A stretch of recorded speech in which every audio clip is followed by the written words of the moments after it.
Assalamualaikum warahmatullahi wabarakatuh. Kembali bersama saya Muhammad Syahyadi, dosen pada program studi peternakan Fakultas Pertanian Universitas 11 Maret. Pada hari ini saya akan menjelaskan tentang pengawetan kulit. Sebelum kita berdiskusi tentang pengawetan kulit, mari kita berdoa menurut agama dan kepercayaannya masing-masing. Berdoa dimulai.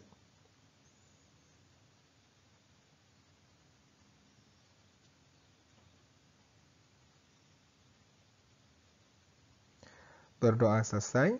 Bagi mahasiswa yang mengambil mata kuliah TPHIT, saya persilakan untuk melakukan presensi terlebih dahulu pada website ocw.uns.ac.id. Ya, kita awali kuliah pada hari ini. Definisi pengawetan kulit. Jadi, pengawetan kulit merupakan sebagai suatu cara atau proses untuk mencegah terjadinya lisis atau degradasi komponen-komponen di dalam jaringan kulit. Prinsipnya adalah menciptakan kondisi di mana kondisi tersebut tidak ideal untuk pertumbuhan dan perkembangbiakan mikroorganisme perusak kulit dengan cara bagaimana, yaitu salah satunya mengurangi kadar air dari kulit segar yang kita akan olah, sehingga mereka tidak bisa berkembang biak. Kurang lebih gitu ya, kandungan air yang dibutuhkan atau dikandung oleh kulit yang ingin kita awetkan yaitu 5-10% saja. Pengawetan kulit hewan prinsipnya adalah dengan cara mengurangi kadar airnya kurang lebih 65%, sehingga kadar tersebut menjadi sangat sedikit dan tidak dapat digunakan oleh makhluk hidup seperti mikrobia, baik itu bakteri maupun jamur untuk berkembang biak. Khususnya adalah mikrobia yang pembusuk. Syarat dari pengawetan kulit yang pertama adalah mudah dilakukan, kemudian biayanya juga murah. Yang ketiga, bahan pengawet tentu dia tidak boleh terjadi reaksi atau menimbulkan reaksi kimiawi dengan zat yang dikandung oleh kulit, kemudian bersifat reversibel, artinya bisa kita ulang-ulang gitu ya. Kemudian tujuan dari pengawetan kulit hewan itu untuk mencegah proses pembusukan atau kerusakan kulit hewan segar dalam rangka pengumpulan dan penyimpanan kulit mentah sebelum dilakukannya penyamakan kulit. Berikut ini adalah tahapan dalam pengawetan kulit. Jadi kulit segar setelah hewan dipotong itu kita pisahkan dari karkas. Kemudian kulit dicuci. Biasanya pencucian ini untuk menghilangkan bagian-bagian dalam kulit yang berbatasan langsung dengan lemak maupun daging. Kemudian kita seset atau penyesetan. Kemudian diawetkan. Untuk pengawetannya sendiri nanti ada berbagai cara yang akan kita diskusikan pada hari ini. Nah, setelah diawetkan maka efeknya tentu saja kulitnya menjadi awet.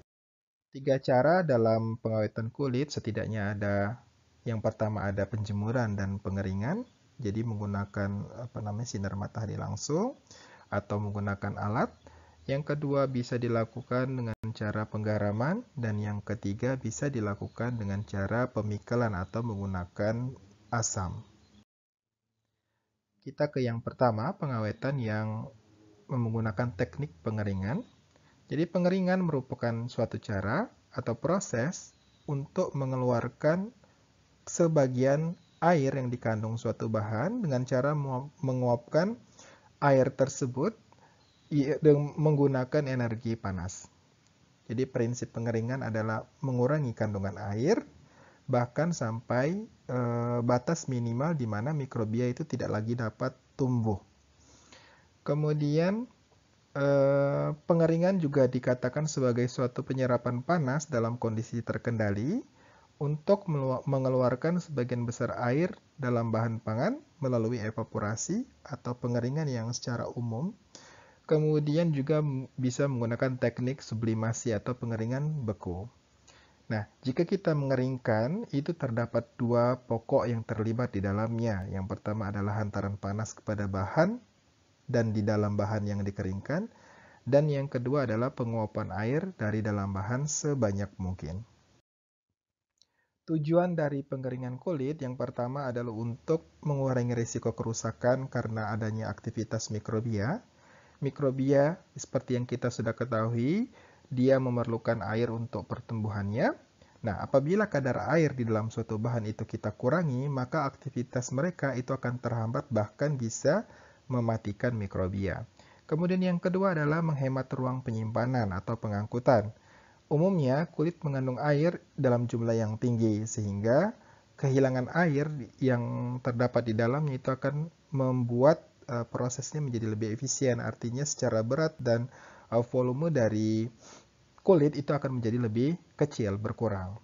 Kemudian yang terakhir adalah untuk mendapatkan produk yang lebih sesuai dengan penggunanya. Misalnya untuk bisa jadi untuk dikonsumsi menjadi seperti rambak atau sebagai bahan untuk penyamakan kulit selanjutnya. Nah, yang pertama teknik pengeringan tadi itu sangat cocok di daerah tropis, terutama untuk kulit hewan besar gitu. Karena apa? Kita memiliki sinar matahari yang relatif stabil dari hari ke hari, kurang lebih kita memiliki atau bisa menikmati matahari 12 jam kurang lebih. Nah, pengeringan dengan menggunakan teknik atau menggunakan sinar matahari itu dapat mengurangi kadar air 65% sampai 10% saja. Nah, untuk proses pengeringan dengan teknik alami secara alami menggunakan sinar matahari harus cepat kering, kemudian tidak boleh terlalu panas. Karena apa? Kalau dia terlalu panas maka akan menyebabkan kerusakan pada bagian kulit. Atau tidak boleh lebih dari 60 derajat Celcius. Kemudian bahan baku dalam proses pengeringan itu berupa kulit hewan segar yang sudah bersih. Kemudian untuk bahan pembantu dalam proses pengawetan kulit itu bisa berupa natrium asetat. Itu biasanya disebut dengan racun kulit gitu ya. Kenapa sebut racun ya karena ya racun gitu ya. Untuk menghilangkan tumbuhnya jamur, bakteri maupun serangga perusak kulit. Kemudian yang dua istilah yang biasanya digunakan dalam proses pengeringan kulit. Yang pertama ada drying. Drying itu merupakan suatu proses kehilangan air yang disebabkan oleh daya atau kekuatan alam. Misalnya matahari dengan cara dijemur atau diangin-anginkan atau kering pada suhu ruangan. Kemudian yang selanjutnya adalah dehydration atau dehidrasi yang merupakan suatu proses pengeringan dengan panas buatan yang menggunakan peralatan pengering seperti oven. Seperti yang saya jelaskan pada slide-slide sebelumnya, terdapat dua teknik pengeringan menggunakan panas. Yang pertama menggunakan panas alami dan yang kedua adalah menggunakan panas buatan. Untuk penggunaan panas alami itu bisa kita peroleh dari sinar matahari. Oleh karena itu dia disebut dengan pengeringan alami. Bisa dilakukan dengan cara dijemur secara langsung atau dikenal dengan sun drying. Yang kedua bisa diangin-anginkan saja. Kemudian merupakan jenis pengeringan tertua yang ada di dunia gitu ya, karena ini banyak sekali tidak hanya untuk mengeringkan kulit tetapi juga untuk mengeringkan bahan pangan lainnya.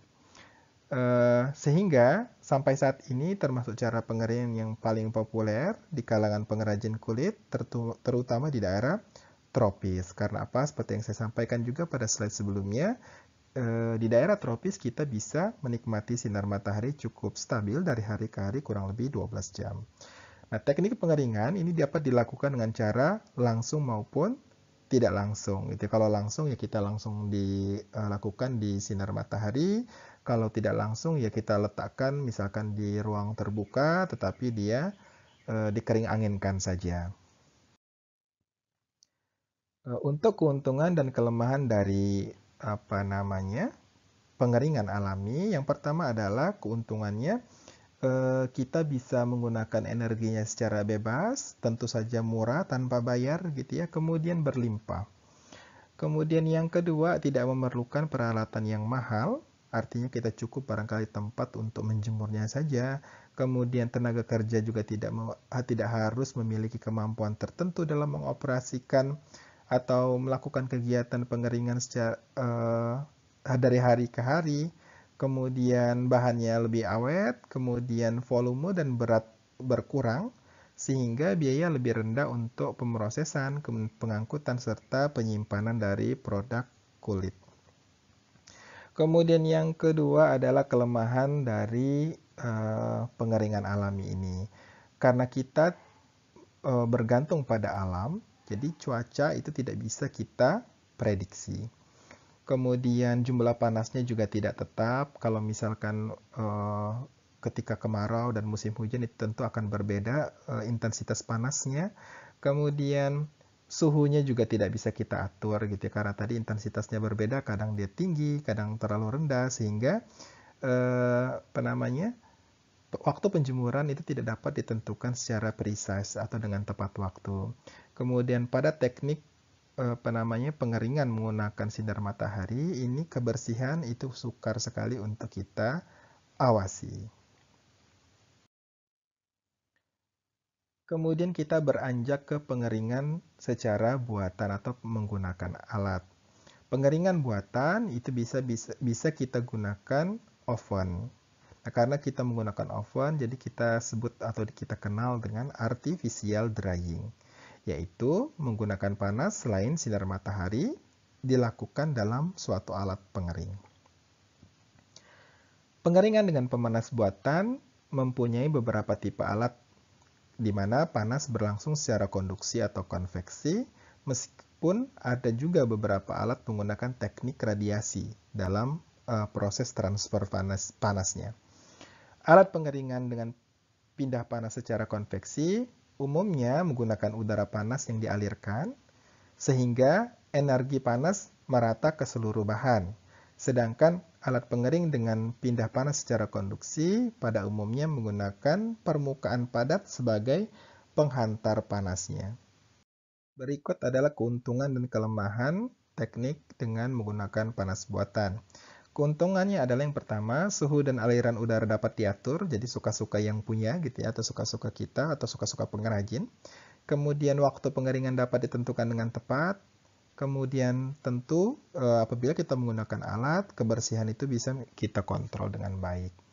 Kemudian untuk kelemahannya sendiri tentu karena kita menggunakan alat artinya ada investasi tambahan, baik itu rutinan atau permanen gitu ya. Untuk rutinnya bisa menjadi tambahan seperti bahan bakar gitu ya. Biaya bahan bakar yang digunakan itu baik listrik maupun bahan bakar lainnya itu akan tentu menjadi lebih tinggi begitu ya. Kemudian tentu juga investasi yang sifatnya permanen, kita harus mengadakan atau membeli alatnya. Tentu alat ini bukan suatu yang murah gitu ya. Dan yang ketiga adalah kita membutuhkan tenaga yang expert pada bidang tertentu untuk mengoperasikan alat tersebut. Adapun faktor-faktor yang mempengaruhi proses pengeringan, yang pertama adalah luas permukaan bahan. Semakin luas penampang bahan yang dikeringkan, maka akan semakin cepat proses pengeringan. Yang kedua adalah suhu pengeringan. Suhu pengeringan juga akan sama, semakin tinggi tentu akan semakin cepat kering. Tentu ada batasan maksimalnya, misalkan tidak boleh lebih dari 60 derajat Celcius. Kemudian aliran udara. Apabila menggunakan alat, aliran udara panas itu akan sangat mempengaruhi kecepatan proses pengeringan kulit. Semakin cepat ya semakin cepat kering kulit yang ingin kita awetkan. Kemudian yang selanjutnya adalah tekanan uap di udara. Ini juga menjadi faktor penting dalam proses pengeringan kulit hewan. Kita beranjak ke teknik pengawetan yang kedua, yaitu penggaraman. Prinsipnya adalah kulit itu kita garami dengan garam dapur NaCl atau garam klorin. NaCl ditambah Na2SO4. Penggaraman itu akan menyebabkan kadar airnya berkurang dari 65% menjadi kurang lebih 30% saja. Untuk syarat garam yang digunakan, yang pertama butiran garamnya kurang lebih 1 mm, jadi cukup halus gitu ya. Kemudian kadar atau kandungan kalsium dan magnesium kurang dari 2%. Kemudian tidak boleh ada besi di dalam garam tersebut. Fungsi dari garam adalah yang pertama, mendorong mengeluarkan air dari dalam kulit hewan yang ingin kita tangani. Kemudian klorida yang ada di dalam garam itu akan menyebabkan atau dapat membunuh mikrobia. Cara kerjanya adalah kita taburkan kristal garam yang kita miliki. Kemudian bisa juga dengan cara mencelupkan kulit yang ingin kita tangani ke dalam larutan garam jenuh. Kemudian setelah itu baru ditaburkan kristal garam. Kemudian yang ketiga ada pengawetan pemikelan atau menggunakan teknik pengasaman. Prinsip dari pemikelan adalah menurunkan pH kulit kurang lebih sampai 2 saja, jadi sangat asam sekali. Sehingga pertumbuhan mikrobia pada kulit itu dapat terhambat. Bahan yang digunakan untuk pemikelan dapat berupa larutan garam dan asam. Ini dapat mencegah pemuaian atau pembengkakan kulit oleh asam untuk garamnya tersebut, gitu ya, sehingga dia menjadi bagus. Kemudian untuk cara kerjanya adalah kulit direndam dalam campuran air kurang lebih 80%, garam dapur 15%, dan asam sulfat 1,8 sampai 2%, kemudian kita rendam hingga 24 jam. Pengawetan kulit mentah di Indonesia menggunakan ketiga prinsip yang ada di slide-slide sebelumnya. Ada pengeringan, kemudian penggaraman, atau pemikelan. Nah, yang berkembang di Indonesia itu tidak sendiri-sendiri, artinya tidak misalkan pengeringan saja atau pemikelan saja, tetapi kombinasi dari ketiga teknik tadi. Jadi ada 4 setidaknya teknik atau teknologi pengawetan kulit mentah yang ada di Indonesia. Yang pertama adalah pengawetan dengan cara pengeringan plus racun atau menggunakan zat kimia. Kemudian yang kedua pengawetan dengan cara kombinasi penggaraman dan pengeringan. Kemudian pengawetan dengan cara garam basah dan pengawetan dengan cara pengasaman atau pickling. Kita ke yang pertama, cara pengeringan plus menggunakan bahan kimia. Keuntungan dari teknik ini adalah kulit tidak lekas menjadi busuk walaupun pengeringannya memerlukan waktu yang relatif lama, misalnya pada saat musim penghujan. Nah, kenapa bisa demikian? Karena kita tambahkan bahan kimia yang menyebabkan mikrobia mati. Nah, kualitas kulit menjadi lebih baik daripada yang dikeringkan saja. Oleh karena serat-serat kulit yang ada di dalam kulit mentah itu tidak melekat satu sama lain. Nah, kulit juga akan sangat baik dihasilkan, gitu. Kulit mentah yang dihasilkan akan sangat baik untuk disamak, terutama dalam proses perendaman atau soaking yang tidak membutuhkan waktu yang terlalu lama lagi. Sedangkan kelemahannya karena dia menggunakan bahan kimia, artinya ada bahan tambahan yang menyebabkan biaya pemrosesannya menjadi lebih tinggi. Untuk proses pengawetannya sendiri adalah yang pertama, pencucian dan pembuangan daging. Jadi di sini kulit harus kita cuci untuk menghilangkan kotoran-kotoran maupun lemak yang menempel pada bagian dalam kulit serta daging. Karena apa? Apabila lemak dan daging ini tidak kita bersihkan, itu akan menyebabkan kulit cepat rusak. Tentu karena masih mengandung nutrisi, mikrobia akan sangat suka itu. Kemudian ketika pembersihannya itu harus menggunakan pisau yang tajam agar tidak menyebabkan cacat pada kulit. Kemudian yang kedua adalah pengentusan atau pentirisan, gitu ya. Jadi sisa air yang terdapat di dalam kulit yang telah kita cuci tadi itu kita tiriskan sehingga dia menjadi lebih kering, gitu ya. Kita teteskan selama kurang lebih 30 menit. Kemudian setelah itu ditambahkan zat kimia. Zat kimia bisa berupa natrium arsenat 0,5%, gitu ya. Kemudian kita rendam selama 5-10 menit. Nah, keberadaan natrium arsenat ini akan menyebabkan mikrobia pembusuk itu mati. Kemudian setelah itu ditiriskan kembali. Kemudian tahapan selanjutnya adalah pementangan. Jadi kulit yang sudah direndam menggunakan bahan kimia tadi, kita bentangkan dengan ditarik pada bagian pinggir kulit. Biasanya setelah itu kita beri lubang pada bagian pinggir-pinggir tadi kurang lebih 2-3 cm sebelum pinggir kulit untuk kita gunakan sebagai tempat menarik kulitnya gitu ya, menggunakan tali. Kemudian pengeringan setelah dibentangkan, dikeringkan pada suhu sedang. Kemudian suhu tinggi, karena suhu tinggi itu dapat menyebabkan gelatinisasi. Gelatinisasi ini akan menyebabkan transfer panas ke dalam kulit menjadi tidak sempurna, sehingga akan cepat busuk, malah menjadi rusak gitu ya kulitnya. Kemudian setelah dikeringkan maka dilipat. Kulit dilipat sejajar dengan garis punggung, artinya dibagi dua dari bagian belakang sampai bagian depan, sehingga nanti terbagi dua menjadi bagian kiri dan bagian kanan. Itu adalah proses pengawetan secara pengeringan dan menggunakan zat kimia. Untuk teknik penjemuran ini berlaku untuk semua teknik yang digunakan dalam pengawetan kulit. Nah, penjemuran pertama itu dimulai pada bagian daging, jadi pada bagian dalam, bukan bagian yang ada rambutnya gitu ya, bagian flesh. Nah, untuk pukul 9 sampai 11 siang dan pukul 15 sampai 17 sore gitu ya, penjemuran dilakukan dengan arah sinar matahari tegak lurus dengan permukaan kulit. Sedangkan pada jam 11 sampai 15 itu penjemuran dilakukan dengan arah sinar matahari sejajar dengan arah datangnya sinar matahari. Bila kulit pada bagian dagingnya telah kering, maka posisi kulit kita bisa bolak-balik sedemikian rupa sehingga semua pengeringan dapat merata di semua permukaan kulit.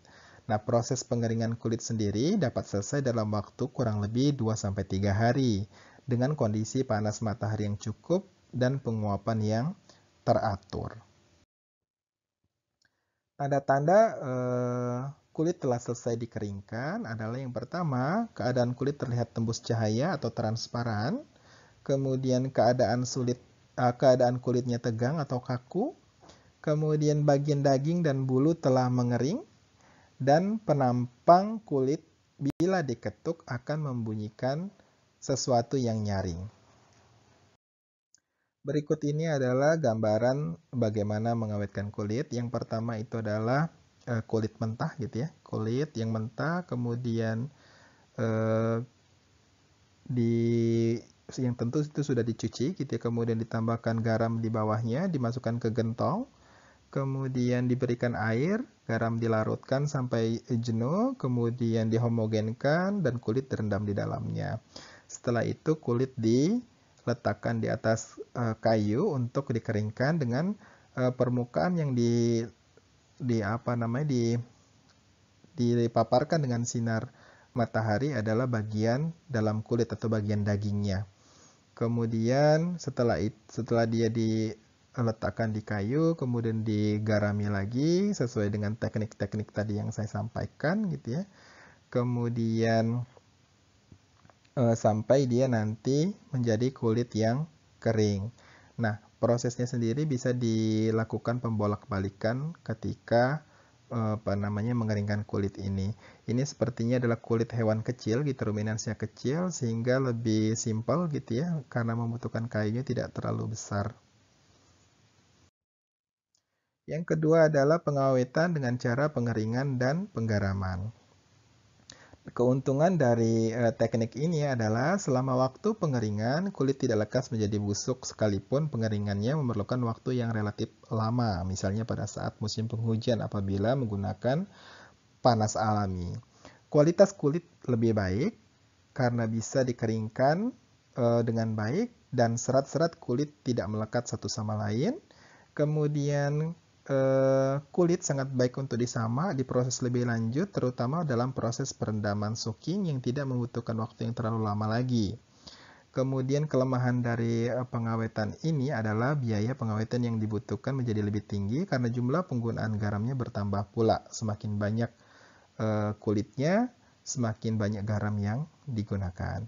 Ini contoh gambaran bagaimana pengeringan dan yang telah digarami sebelumnya.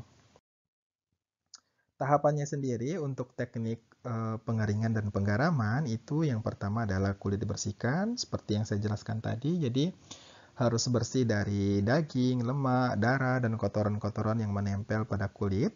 Kemudian kulit direndam dengan larutan garam NaCl yang memiliki kepekatan atau kejenuhan 20-24 derajat Bem selama 1-2 hari. Nah, untuk menghitung kebutuhan garam, 1 derajat BE itu kurang lebih 1% garam murni atau 1,5% garam teknis yang ada di pasaran.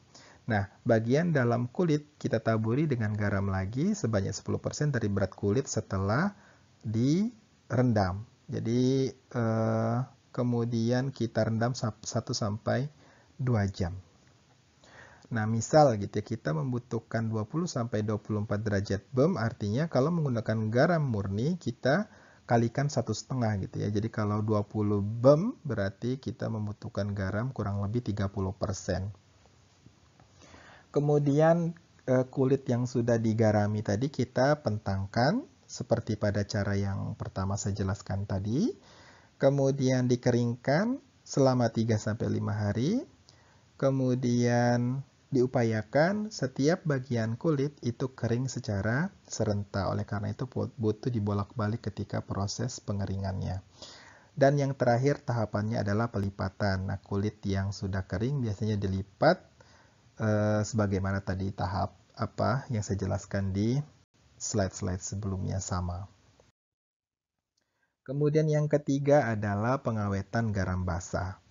Keuntungan dari teknik ini adalah tidak tergantung dengan sinar matahari, kerusakan dari kulit minimalis, kemudian proses perendaman atau soaking dalam proses pengawetan kulit membutuhkan waktu yang singkat, kemudian pelaksanaan cepat dan tidak membutuhkan ruangan yang luas.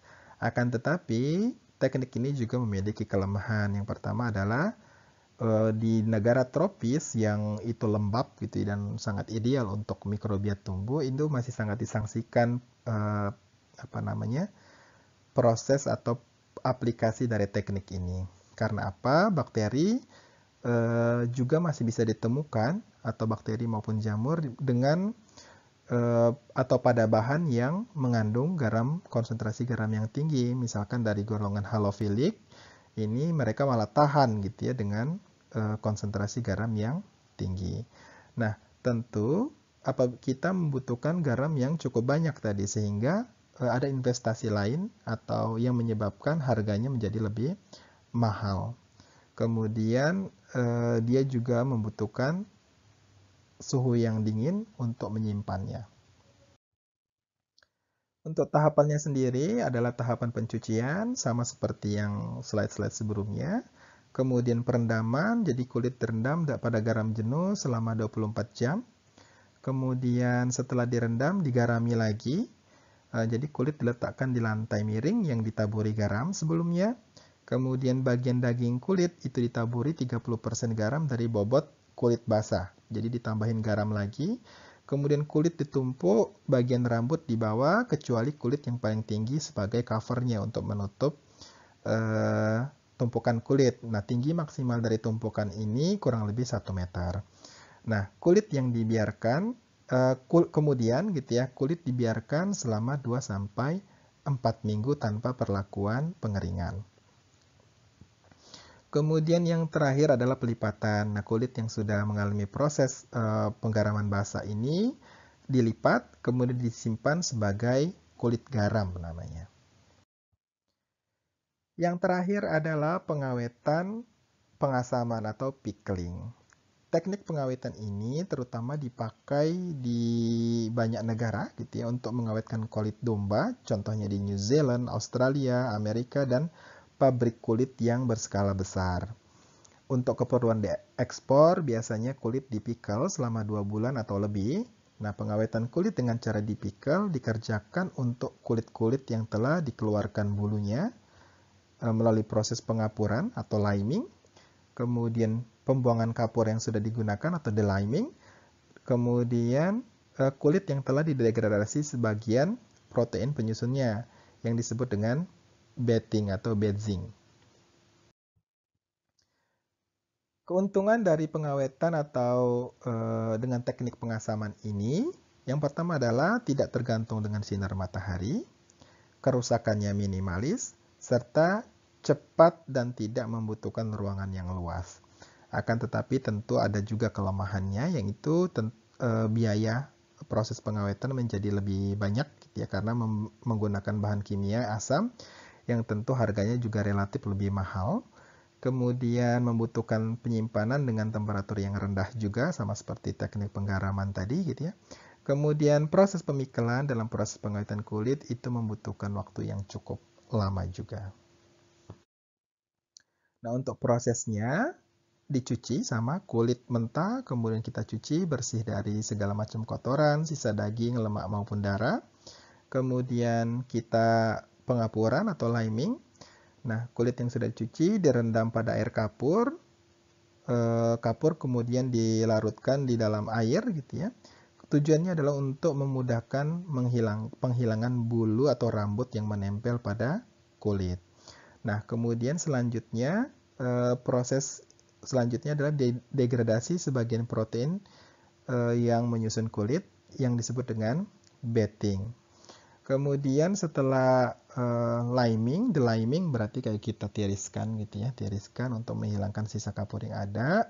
Kemudian baru pemikelan atau pengasaman. Nah, kulit itu direndam pada larutan 15% NaCl ditambah 1,2% H2SO4 atau asam lain bisa digunakan, ditambah 100% air pada pH kurang lebih 2,5 saja. Kemudian kepekatan cairan pickle antara 10 sampai 12 derajat BE atau BEM tadi. Kemudian kulit direndam dan diputar untuk menghomogenkan kulit sehingga dia terendam oleh larutan garam ini. Selanjutnya adalah pemerasan atau semying. Setelah kulit direndam pada larutan asam, kemudian kulit diperas untuk menghilangkan cairannya. Nah, setelah itu kulit dilipat gitu ya. Lipatnya sama seperti yang slide-slide sebelumnya. Dilipat dua dari ekor menuju kepala sehingga terbagi dua antara bagian kiri dan kanan kulit. Kemudian kulit dimasukkan pada tong kayu yang ditaburi garam pada bagian dasarnya. Kemudian setiap lapisan kulit diberi garam. Jadi setelah yang pertama ditaburi garam dasarnya, diletakkan kulit dengan bagian rambut itu pada bagian luar gitu ya. Kemudian taburin garam, letakkan kulit berikutnya, taburi garam, letakkan kulit berikutnya sampai kurang lebih mungkin kalau yang tadi 1 meter juga gitu ya. Kemudian bagian kulit paling atas itu ditaburi garam dan ditutup rapat. Nah, kadar air kulit pada proses pemikelan seperti ini kurang lebih 40% dengan pH 2 sampai 2,5% saja. Berikut ini adalah cara penjemuran kulit. Jadi penjemuran pada pukul 11 sampai 13 kurang lebih seperti pada gambar yang atas ini gitu ya. Sebentar saya ambilkan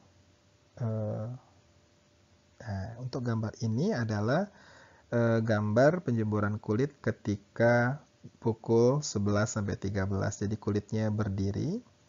Kemudian yang kedua ketika dipanaskan pada pukul misalkan pagi jam 9 sampai jam 11. Jadi kulitnya miring seperti ini. Kemudian untuk sore sebaliknya gitu. Jadi seperti pada gambar yang ini untuk jam 13 sampai jam 15. Ini adalah teknik untuk menjemur kulit sehingga kulit itu mendapatkan sinar matahari dengan porsi yang sama. Berikut ini adalah proses pelipatan kulit. Jadi kita cek di sini. Saya ambilkan pointer dulu. Nah, A dan C itu merupakan garis punggung. Kemudian D adalah titik pangkal paha belakang, sedangkan E adalah titik pangkal paha depan. Jadi melipatnya seperti ini. Ini adalah garis punggungnya, kemudian dilipat dua, gitu ya, sehingga akan diperoleh bagian punggung atau krupon, ada bagian bahu atau shoulder, gitu ya, kemudian ada bagian perut atau butt. Ini adalah penampang kulit utuh, sedangkan yang ini yang setelah dilipat. Kemudian ini adalah skema dari rangkuman gitu ya, rangkuman dari teknik pengulitan tadi. Jadi ini adalah teknik dengan kering plus racun atau bahan kimia. Yang ini adalah garam kering, yang ini adalah garam basah, dan yang ini adalah pengasaman atau pickling. Ini adalah summarize dari keempat teknik pengeringan atau pengawetan kulit yang banyak dilakukan di Indonesia. Saya kira itu yang bisa saya sampaikan pada kesempatan kali ini. Apabila ada kurang-kurangnya saya mohon maaf. Apabila ada pertanyaan bisa disampaikan nanti pada saat kuliah secara sinkronis menggunakan Zoom atau pada grup WhatsApp. Saya tutup kuliah pada pagi hari ini. Wassalamualaikum warahmatullahi wabarakatuh.